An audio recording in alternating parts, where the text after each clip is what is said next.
Gustavo, é sempre um grande prazer. Deus abençoe a tua vida, a tua família, em nome de Jesus. Queridos, abram uma Bíblia na segunda carta de Timóteo. Paulo escreveu ao seu filho na fé, Timóteo. Capítulo 3. Foi-nos passado um tema a ser ministrado sobre a palavra, sobre a doutrina da palavra.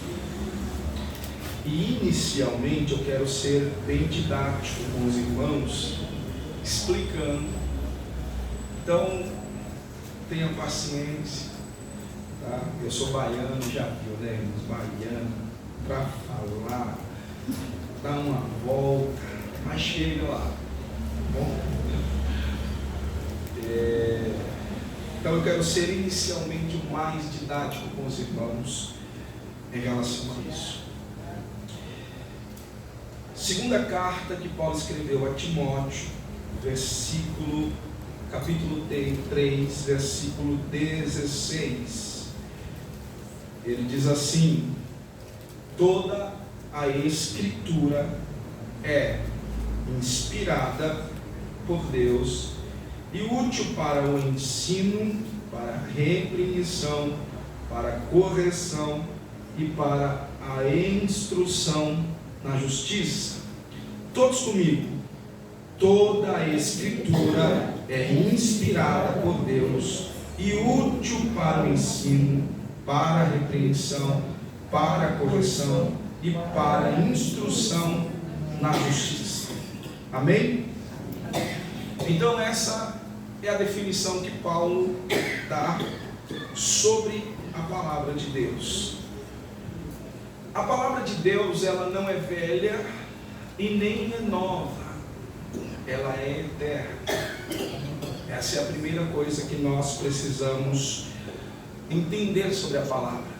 Não é o fato dela ter sido escrita há aproximadamente, de forma completa, 2030 anos atrás, que ela é velha, ela é eterna.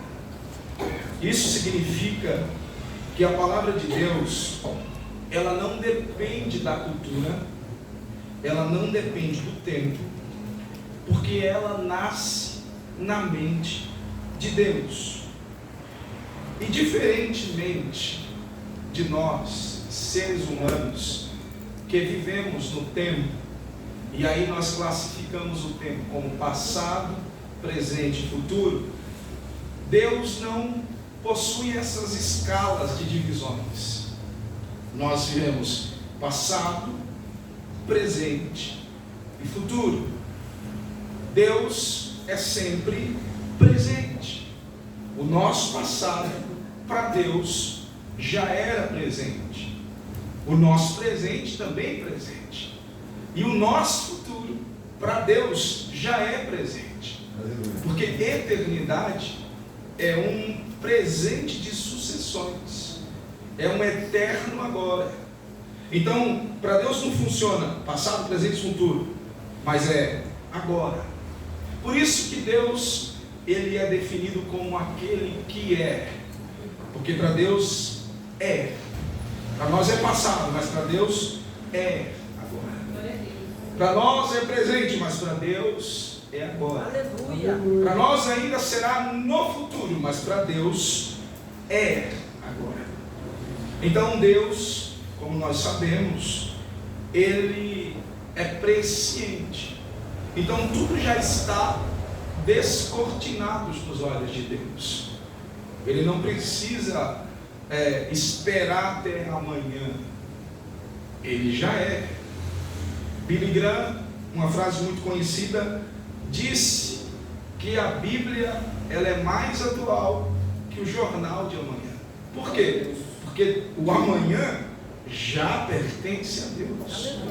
Então, quando a Bíblia ela foi escrita, ela não foi pensando em preencher respostas de um tempo, de uma cultura, de um momento. Não.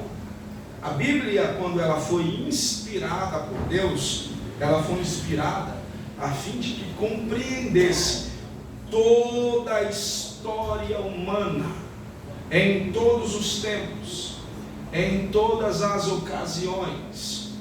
O apóstolo Paulo, ele responde uma pergunta que talvez você já tenha se feito.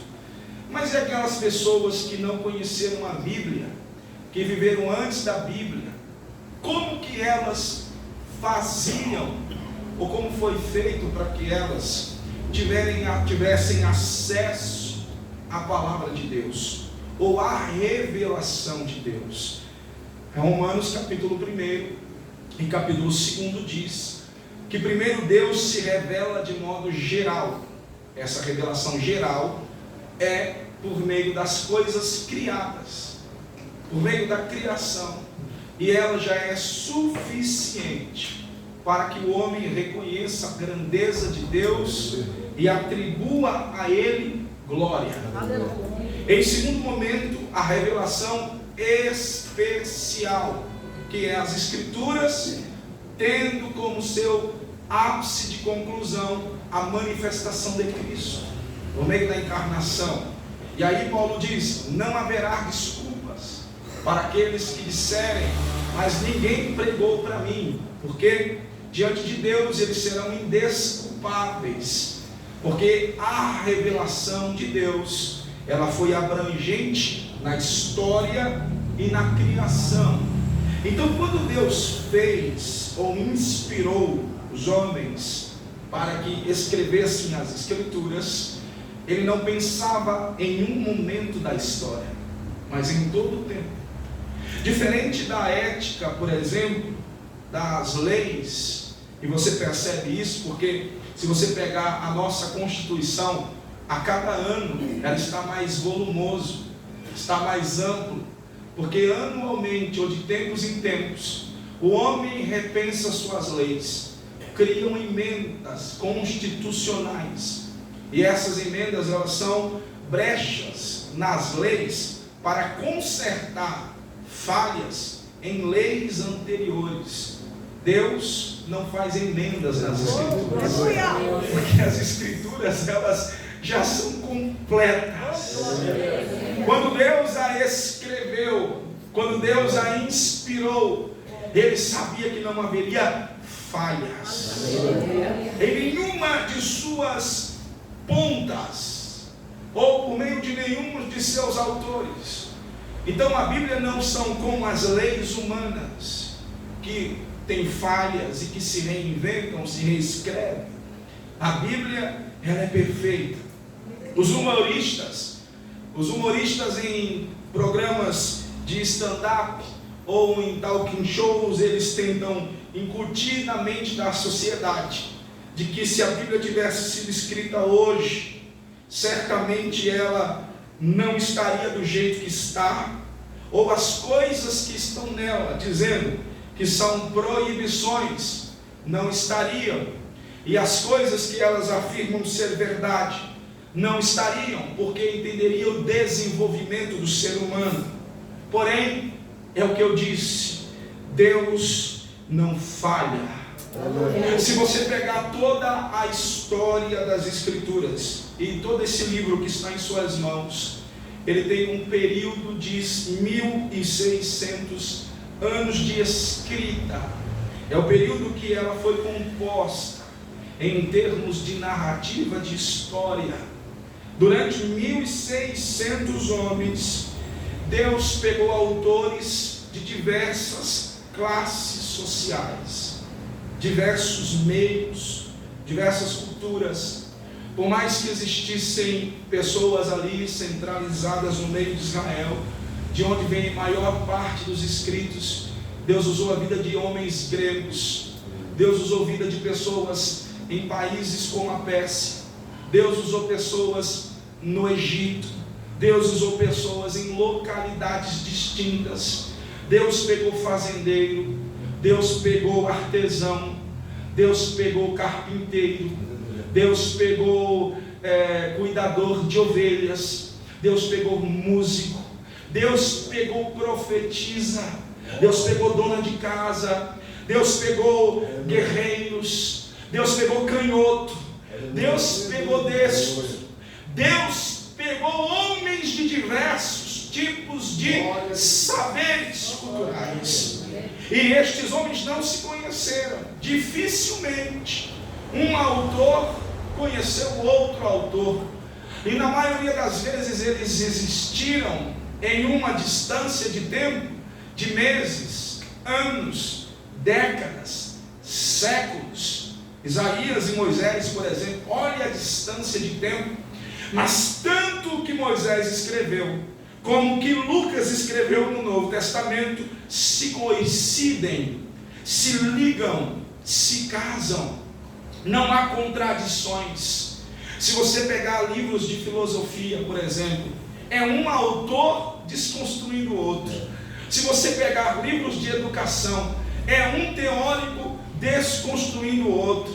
Se você pegar livros de política, é um desconstruindo o outro. Se você pegar livros de psicologia, é um tentando consertar o que o outro errou. Se você pegar livros de medicina, é um tentando reparar o erro do outro. Você assiste um vídeo do Dr. Laí Ribeiro e você pensa, tem que fechar as faculdades, porque todo mundo ensina errado. Porque o Dr. Laí Ribeiro, ele tem uma visão diferente de todos os médicos que existem.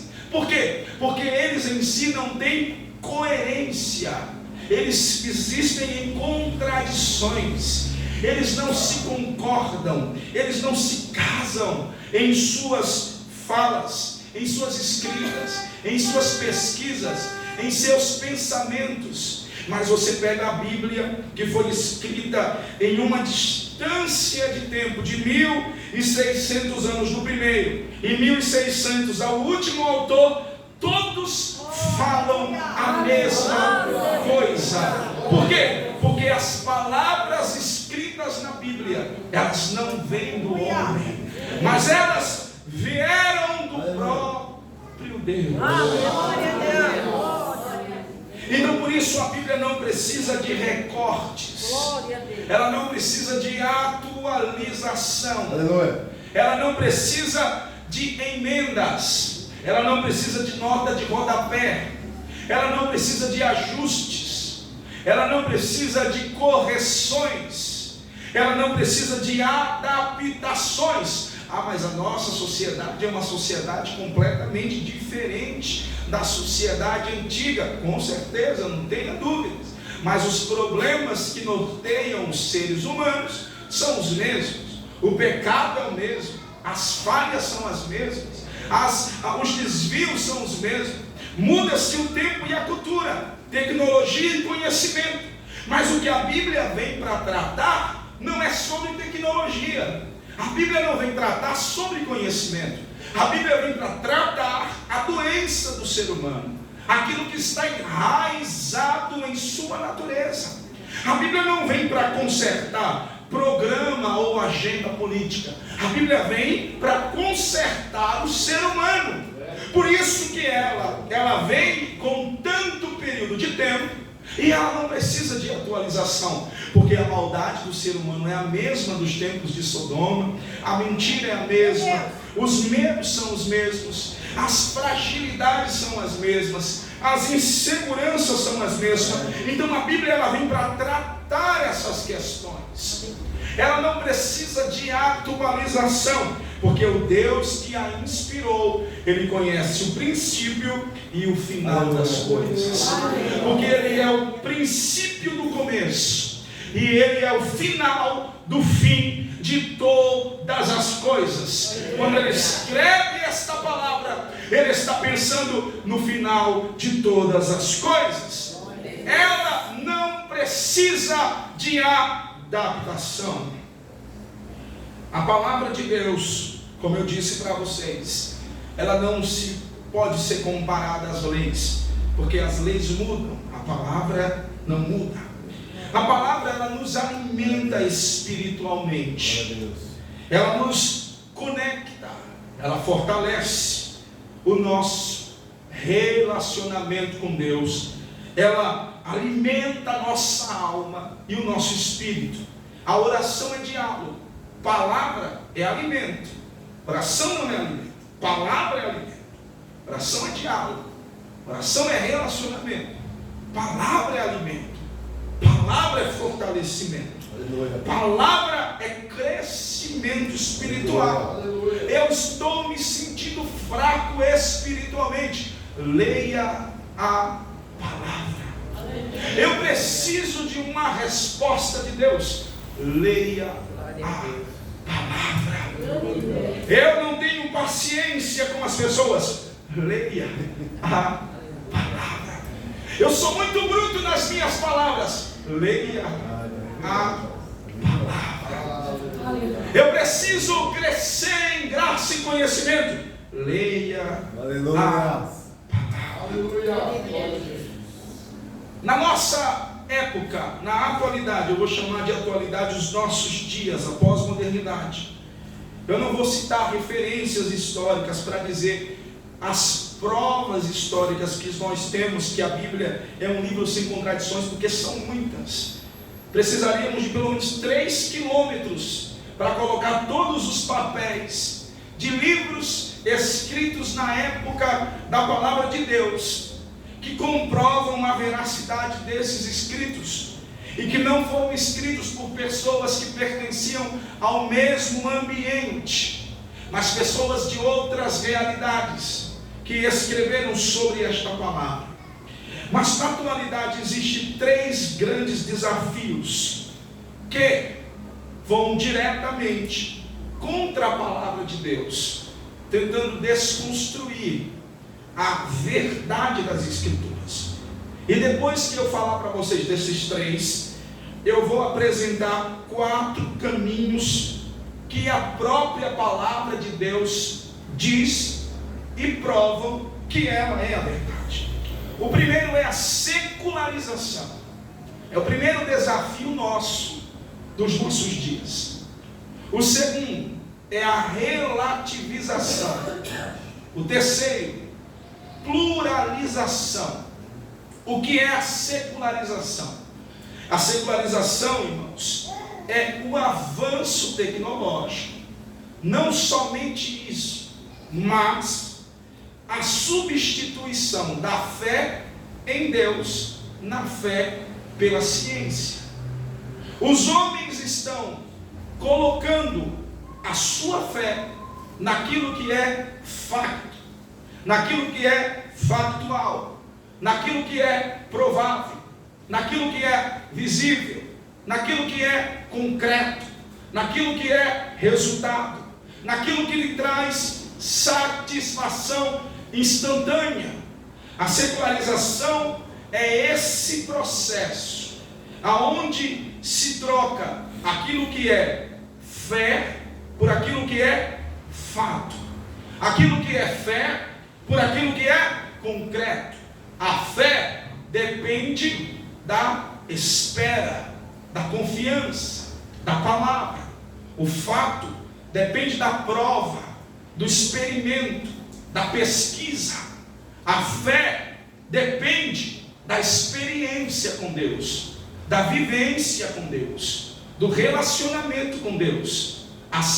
Aquilo que é provável depende da fala de um médico, de um cientista, de um especialista.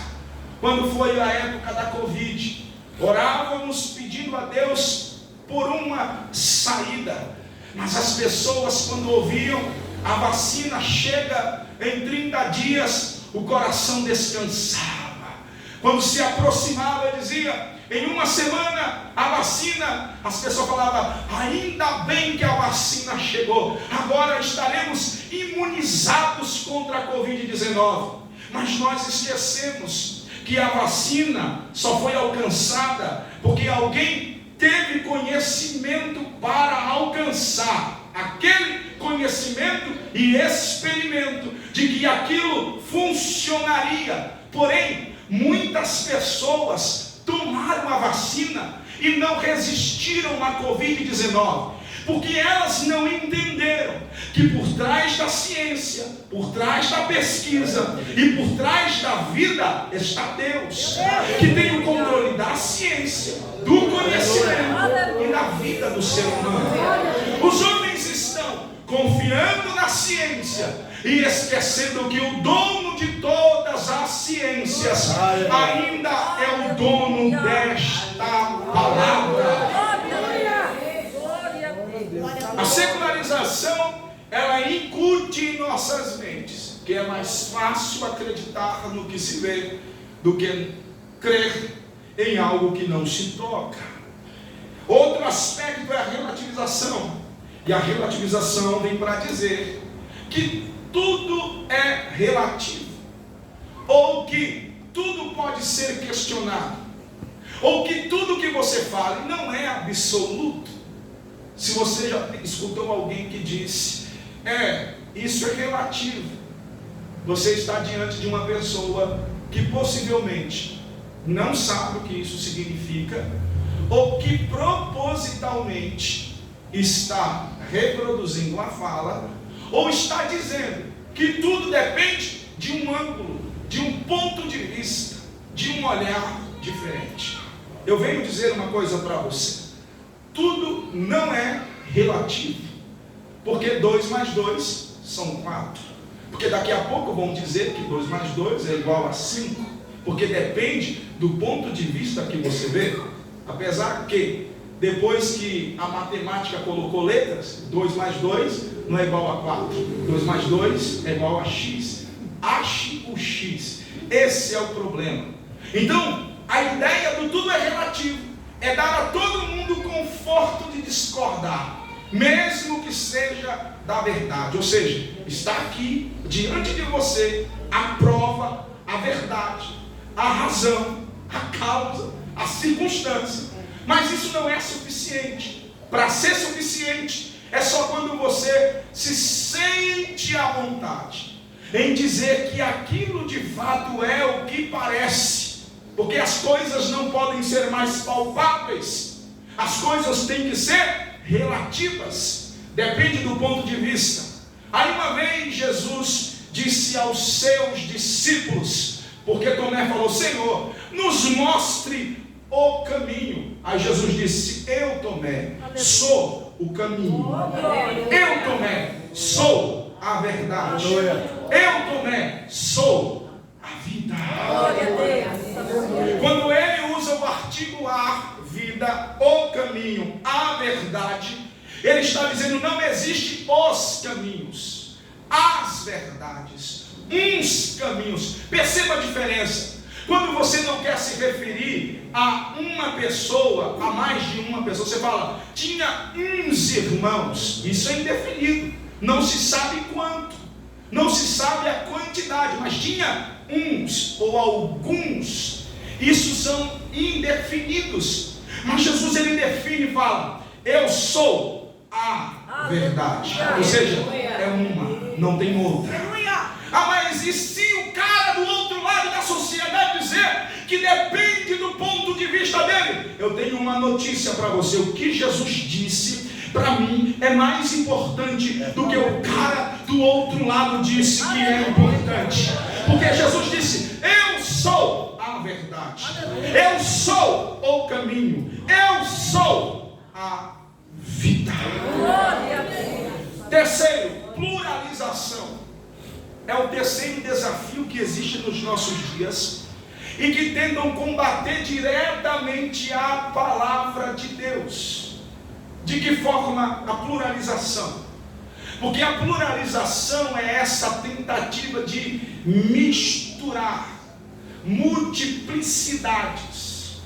Pluralização é toda essa situação que nós vivemos hoje, principalmente em termos de gêneros.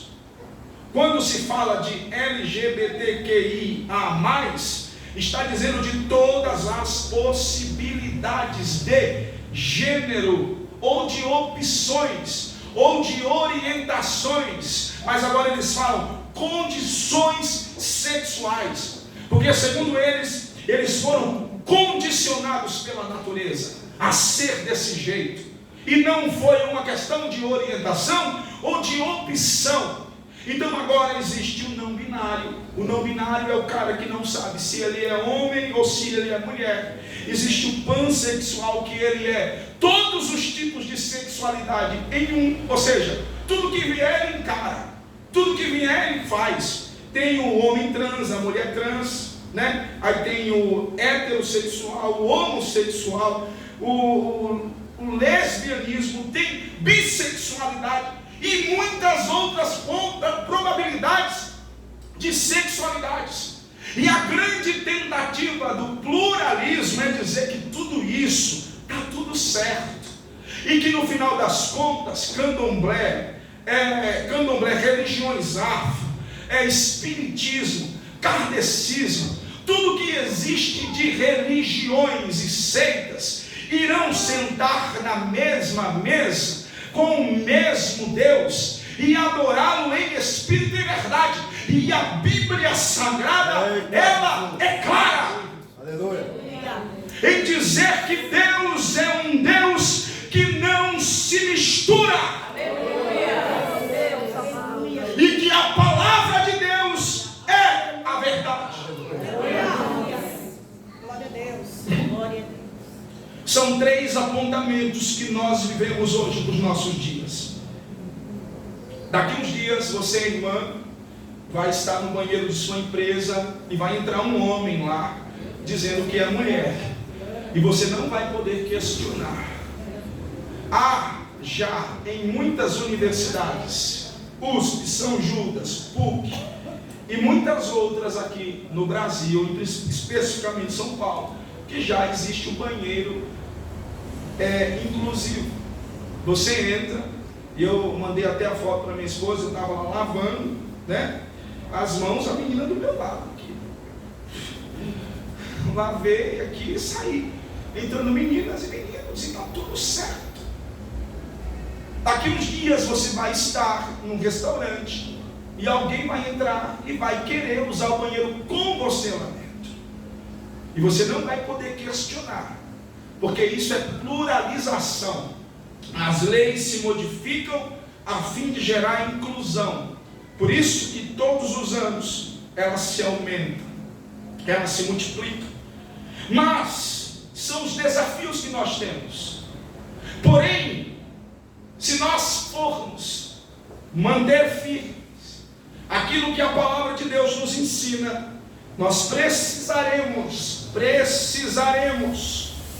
destacar que a palavra de Deus possui alguns atributos.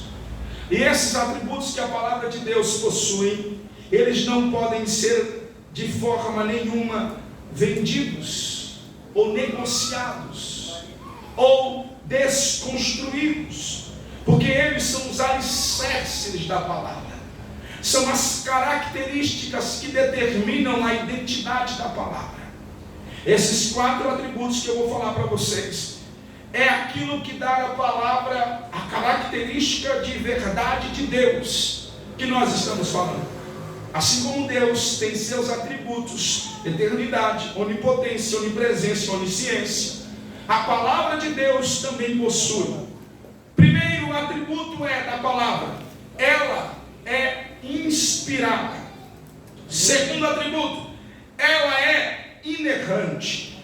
Terceiro atributo, ela é infalível. E quarto atributo, ela é suficiente. Se você quiser anotar, pode anotar esses 4. Glória a Deus. Glória a Deus. Aleluia. Ela é inspirada, ela é inerrante, ela é infalível e ela é suficiente. Quando nós falamos de inspiração, nós falamos aqui do que nós lemos, do que Paulo diz. É o hálito de Deus, Aleluia. é o sopro de Deus, é a fala de Deus. Aleluia. Se você pegar um instrumentista, um de saxofone, você verá que o instrumento por si só não tem som. Ele depende do sopro para produzir som. Assim é a palavra em nossas vidas. Aleluia. Assim é a palavra de Deus. O que os homens falaram da palavra de Deus ao serem inspirados não se tratava deles mesmos, mas daquilo que Deus soprou. E quando Deus soprou esta palavra foi registrada. E aí Paulo usa alguns verbos aqui para nos ensinar que a palavra de Deus, ela é para nos ensinar, para nos repreender, para nos corrigir e para nos instruir. Por que a palavra de Deus ela é apta para ensinar? Essa palavra ensinar é a palavra grega paideia, que é a mesma palavra para educação. É a mesma palavra de Hebreus 12:6, quando Paulo diz que o Senhor disciplina e ensina a quem ama. Porque a palavra de Deus, ela é aquela que nos educa, que nos constrói, que nos alicerça, que nos levanta, que nos edifica e que nos torna aptos para caminhar segundo a vontade de Deus. Por isso ela é ensino, por isso que ela é educação. Essa palavra vem da Grécia, paideia, e ela é da raiz da expressão paidagogos, de pedagogos, de professores, de ensinadores, de homens que caminhavam com as crianças e ensinavam as crianças sobre todos os tipos de conhecimentos. Conhecimento ético, conhecimento moral, conhecimento das astrologias, da ciência. Eram os paidagogos que falavam isso. E Paulo está dizendo, a palavra de Deus, ela é apta para ensinar, para educar, ou seja, para construir em nós alicerces, estruturas, aleluia, para nos manter de pé, fundamentados. Depois, repreender, porque a palavra de Deus, ela não só educa, mas ela disciplina. Porém, a disciplina, ela anda de mãos dadas com a educação.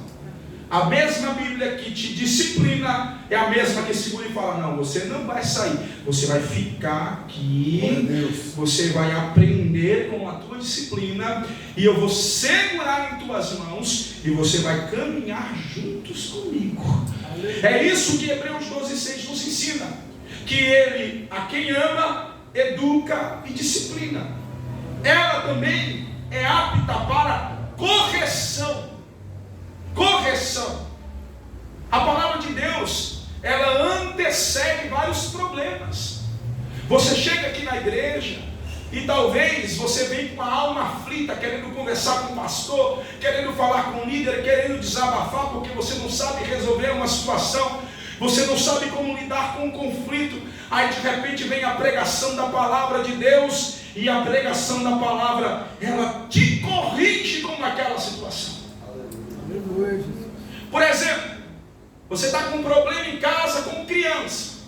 A criança faz o que quer, a criança diz o que quer comer, a criança diz a que ponto ela quer dormir, a criança que diz quantas horas ela tem que ficar no celular, a criança diz para você que roupa ela quer vestir, a criança diz para você que tipo de refrigerante ela gosta, a criança diz para você que desenho ela gosta, e aí você vai fazendo tudo que a criança quer. Aí você chega na igreja, e aí você vê Provérbios 4:23, ou é 8:23, que diz assim, ensina a criança no caminho que deve andar, e quando ela for mais velha, não se desviará dele. Aí você fala, mas é eu que tenho que ensinar, não é ela. Você já tem a resposta. Eu estou falando isso porque hoje é normal as crianças dizerem aos pais o que elas querem comer, tá? Antigamente era o pai que escolhia. Agora você entra no restaurante, está lá a mesa aos filhos, aí a mãe dá o cardápio para a menina de 6 anos e fala, minha filha, o que é que você quer comer, irmã? Ela tem que comer o que você der, minha irmã. Não é o que você dá para ela escolher. Criança é criança. Quem cuida é você, não é ela. Então a criança depende de você. Aí você vem para a igreja com esse conflito, aí Deus usa o pastor e fala assim: ensina a criança. Ou então ele lê Efésios 6, 2, 3 e 4. E vós, pais, criai os vossos filhos na instrução, na palavra. Então não é a criança, é você que cria. Então a Bíblia ela serve para corrigir, para antecipar problemas. Dependendo do problema, você nem precisa conversar com o pastor, porque a palavra já antecipou e já resolveu na tua mente. Aí o pastor não tem gastrite, aí o pastor não passa mal, o pastor não tem aqueles pré-infartos, né? O pastor dependendo do problema, você até já resolve. Eu conheço um que vai passar amanhã vai fazer 4 pontes numa família, tá? Infarto, uns 2 de uma vez só. A palavra também ela é apta para instruir. E aqui eu estou falando só a nível de inspiração. Ela é inspirada porque ela ensina, porque ela repreende, porque ela corrige, porque ela instrui. Depois, ela é inerrante. Só um pouquinho de retorno. Não vou gritar não, prometo. Ela é inerrante. Por que ela é inerrante? Porque ela não erra. Glória a Deus. Não falha. Não entra em contradição. Repito, não precisa ser atualizada. Tudo está nela, que está nela está porque Deus não erra. Nós precisamos usar a palavra. Glória a Deus. Precisamos comunicar a palavra. Asaf disse no Salmo 78: aquilo que ouvimos e aprendemos, o que os nossos pais nos contaram, não esconderemos dos nossos filhos, contaremos às próximas gerações sobre os feitos do Senhor.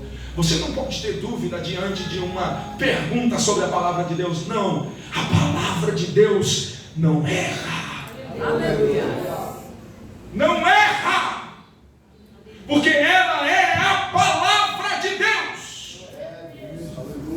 Ela é infalível, ou seja, ela não falha, nem ao menos 0,01% de possibilidade ela falha.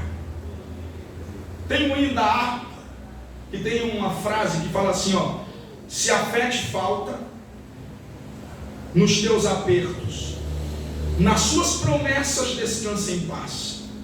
Quando és tentado, estou bem certo que Cristo auxílio te traz. E aqui promessas é a palavra. Aí o Samuel Nisto, ele diz assim, de Deus muito firme são as promessas, falhando tudo não falhará. Se as estrelas o brilho cessa, mas as promessas ficarão. Porque elas são como as palavras de Deus, elas não falham. Para vencer Satanás é pela palavra de Deus. Para vencer Satanás e todas as suas investidas é somente pela palavra, porque a palavra é infalível. Eu queria que você olhasse para quem está do seu lado e dissesse para ele assim: a palavra de Deus é infalível. Utilize ela, porque ela não falha. Aleluia. A palavra de Deus resolve toda e qualquer situação, porque ela não falha. Glória a Deus. Jesus venceu Satanás por meio da palavra. Verdade. E Satanás queria destruir a vida de Pedro. E Jesus disse: olha, Pedro, Satanás pediu autorização para te cirandar como trigo, mas eu orei ao Pai e pedi a Ele que não deixasse a tua fé desfalecer. Observe, A fé é o que manteria Pedro de pé. Mas eu disse que fé vem pelo ouvir e ouvir a palavra de Deus. Aleluia. Se tem palavra de Deus na tua vida, Satanás não vai tocar em você. Ele não vai entrar, nem do batente ele vai passar. Ele não entra na porta, ele não chega na porta. Ele não entra em nada que esteja relacionado à tua vida. Por quê? Porque a palavra de Deus é mais poderosa do que qualquer ordenança ou qualquer investida do inimigo. Você prevalecerá pela palavra. Bendito é o teu nome, Deus. Aleluia. Então ela é inerrante, ela é inspirada e ela é infalível. E por último, ela é suficiente. Aleluia. Isso significa que a Bíblia não precisa de ajuda. E Deus não precisa de ajuda para te ajudar. E você não precisa ajudar Deus a te ajudar, porque Ele e sua palavra é suficiente. Creia na palavra. Ela não precisa de nada que a complemente. Ela é completa. Repita, ela é completa. Ela é completa. Tudo que precisamos saber sobre Deus e a sua obra da salvação está nela. Tudo que você precisa saber de Deus está lá. E tudo que você precisa saber sobre quem você é está lá. E tudo que você precisa saber sobre o que Deus irá fazer está lá. Ela é suficiente. Não precisamos sugerir no texto, induzir o texto, ou dizermos o que achamos do texto. Mas precisamos entender que tudo o que precisamos, Deus colocou em sua palavra. Existe uma expressão que vem da Reforma Protestante, que foi exclamada pelos reformadores, que é a palavra só a Escritura, que quer dizer somente a Escritura. Ou seja, a Bíblia é suficiente. Não precisamos de nada que está fora dela, que complemente a nossa fé. Isso porque o catolicismo inseria vários tipos de ritos, que segundo eles, complementava ou ajudava no processo de santificação. E no processo pós-morte, a pessoa ia para o purgatório era lugar de purgar, lugar de fogo, lugar quente. E quanto mais você pagasse em vida para a igreja católica, menos tempo você passaria no purgatório.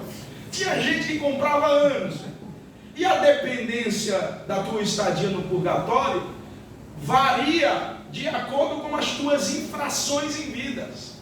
Eu furtei, exemplo, vai passar 10 mil anos no purgatório. Mas o que eu preciso fazer para ficar só um mês? Paga aí 9 mil. Você só passa 9 meses no purgatório. Porque você passaria pelo purgatório para depois ser salvo. Então a igreja católica começou a dominar a mente das pessoas. Porque as pessoas não tinham acesso à leitura da Bíblia na língua alemã. Era só a leitura em grego. E depois a leitura em latim, que era uma versão de uma tradução do Jerônimo, ainda do período do século IV, V depois de Cristo. E aí um homem chamado Martinho Lutero, ele escreveu uma palavra que confrontava todas as teses do catolicismo, e pregou essas palavras na porta da Catedral de Wittenberg, porque ele teve acesso à leitura do texto da sua leitura original. E ele descobriu que somente a palavra, somente a graça, somente a fé, somente Cristo, somente Deus é suficiente para nos arrancar das mãos de Satanás. Aleluia. E como toda descoberta a esse nível de informação é perigosa, vamos matar Lutero.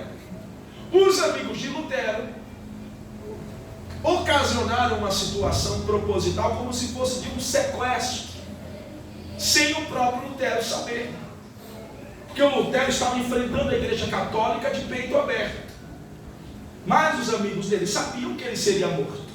E um amigo dele o sequestrou sem o seu consentimento e o levou para um castelo. Chegou lá, se rebelou e disse: nós armamos isso, sua esposa vem para cá e você fica aqui e traduz a Bíblia grega para o alemão. No processo de tradução, ele chega no Salmo 46. E aí quando ele chega no Salmo 46, ele lê lá: Deus é o nosso refúgio e fortaleza, socorro bem presente na hora da angústia. Pelo que não temeremos, ainda que as águas se mudem e se perturbem pela sua braveza? Há um rio cujas correntes alegram a cidade de Deus, o santuário da morada do Altíssimo. Deus está no meio dela, não será abalada. Deus o ajudará ao romper da manhã.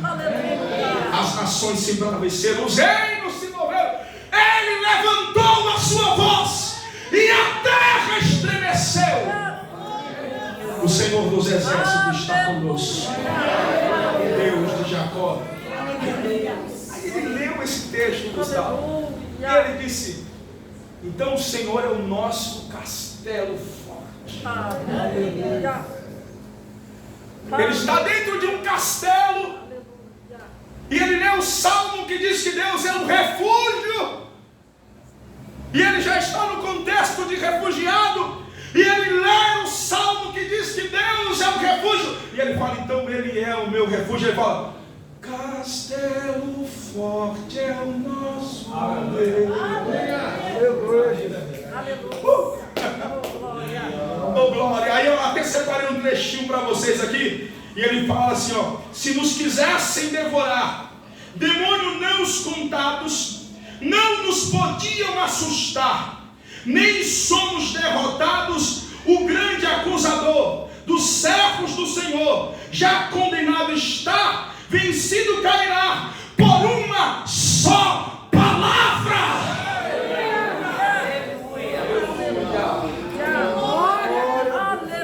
A palavra de Deus, ela é suficiente. Podem armar, podem arquitetar, podem maquinar, podem pensar o que quiser, podem tramar o que quiser, mas a palavra de Deus está sobre a tua vida nesta noite. Existe uma palavra de vitória de Deus sobre a tua casa, sobre a tua família, sobre o teu ministério, sobre os teus relacionamentos. E Deus está dizendo: a minha palavra permanecerá de pé.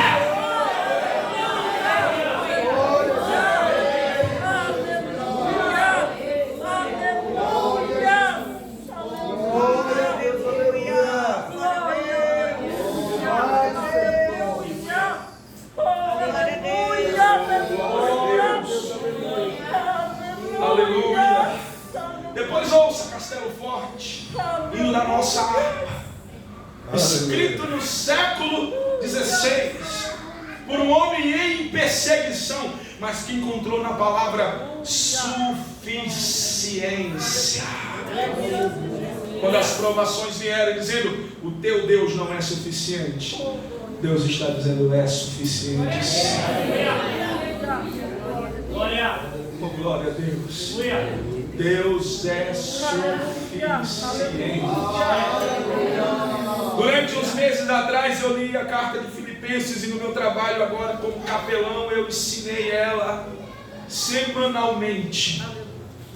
E minha última fala para os funcionários e professores, e coordenadores e diretores ali, foi o texto de Filipenses 4:19, que Paulo agradece pelas ofertas, pastor, e diz assim: e o vosso Deus suprirá todas as vossas necessidades. Aleluia.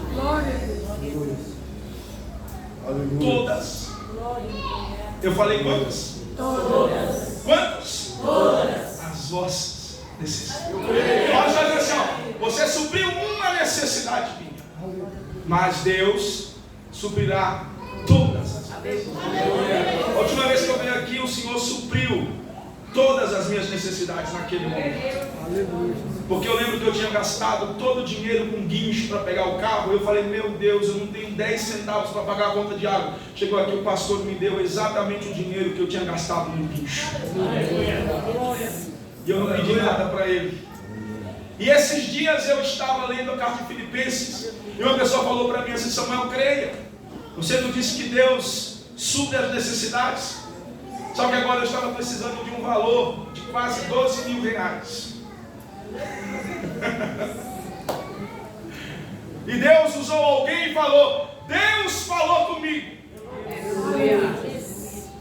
para suprir as tuas necessidades.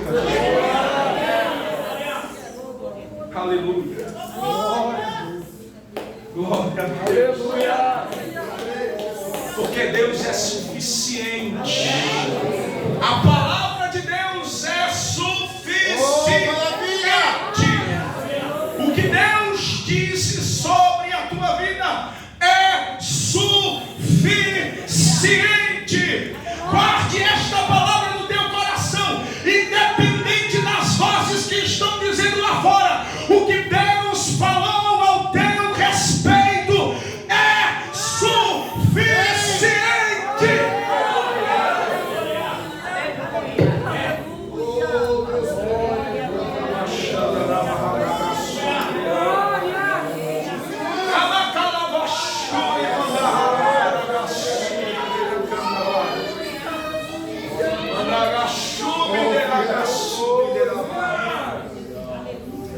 Ele é o Deus suficiente. Para encerrar, ela é a palavra de Deus por algumas razões. Primeira, ela é poderosa. Pedro escreveu no capítulo 3 de sua segunda carta, verso de número 7, para ser mais preciso. Ele diz que por meio da palavra o mundo foi criado, julgado e será restaurado. Há uma palavra de restauração de Deus para a tua vida. Há uma palavra de restauração de Deus para esta igreja. Deus criou, mas em algum momento se perdeu. Mas há uma palavra dizendo: vou restaurar. Vou restaurar.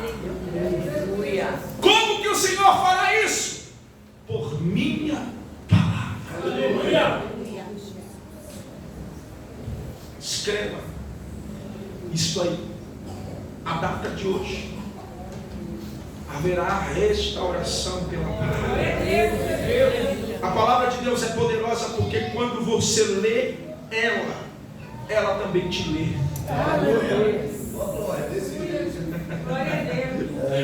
Você está ali, você fala: Deus, parece que o Senhor está me vendo, mas Ele está te vendo. Você está lendo e Ele está te lendo. Você está lendo e ela está te deixando desconfortável. Ela, meu Deus, mas parece que Ele está na minha mente. Mas Ele está. É o Espírito Santo que está ali, ó, te convencendo, te instruindo por meio da palavra.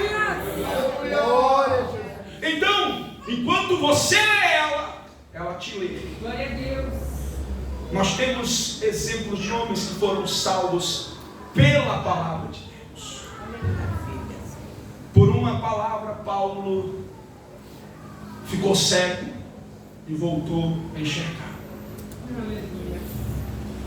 Agostinho, no capítulo de número 13 de Romanos, ele disse que foi como se tivessem tirado as escamas dos seus olhos, e ele não conseguia mais ler nada. Ele começou a chorar, porque ele tinha entendido tudo que ele questionava. A palavra não só é poderosa para nos ler, ela também é poderosa para nos dar vida. Salmo 119, mais uma referência ainda melhor. Ezequiel 37, do 4 e 10. Filho do homem, pode viver estes ossos? Tu o sabes. Então, Ezequiel, profetiza. Aleluia. Aleluia. Aí depois que começou os ossos a se reconjuntar e a pele, nervo, tendões começarem a surgir, carne, e cobrir aqueles ossos, faltava-lhe vida. E Deus disse: profetiza vida. Vento que vem dos quatro cantos. Aleluia. E a Bíblia diz que aqueles ossos receberam vida. Uma segunda palavra que Deus ministrou no meu coração para vocês: o Senhor tem vida para vocês aqui nessa noite. A vida pela palavra. Você estava cambaleando, mas o Senhor está dizendo para você: não vai cair, vai ficar de pé. A vida, a reabastecimento pela palavra que ouve. E por último, ela é a palavra porque ela dá forma e dá preenchimento. Aquilo que é esquisito, aquilo que é estranho, aquilo que é sem aparência, aquilo que é indefinido e aquilo que parece que não será nada. Olha aí. A palavra de Deus está dizendo em Gênesis capítulo 1 até o versículo 3: no princípio criou Deus os céus e a terra estava sem forma e vazia, e o Espírito Santo, ele pairava sobre a face dos abismos. Aleluia. Aí no versículo 3 ele diz assim: ó, haja luz. Glória. Haja separação entre os firmamentos. Haja divisão entre as águas. Haja animais marinhos.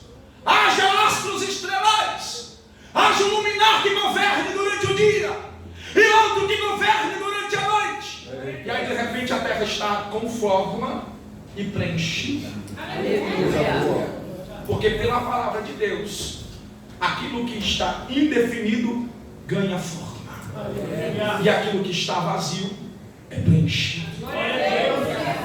Para encerrar, levante a sua mão para o céu. Aleluia. A palavra é poderosa sobre a tua vida hoje, para ler as tuas necessidades. A palavra é poderosa porque ela é suficiente para te suprir em todas as tuas necessidades. A palavra de Deus é suficiente para te produzir vida aqui nesta noite. A palavra é suficiente para te dar preenchimento espiritual, emocional, sentimental, relacional e familiar aqui nesta noite. Pela palavra de Deus, o Senhor coloca no lugar tudo aquilo que está desajustado. Recebe esta palavra nesta noite. Recebe esta palavra. Recebe esta palavra nesta noite. Recebe a palavra. Recebe a palavra. A palavra te mantém de pé. Em nome de Jesus. Eu vou pedir só para louvar um hino. Glória. Aquele, Glória.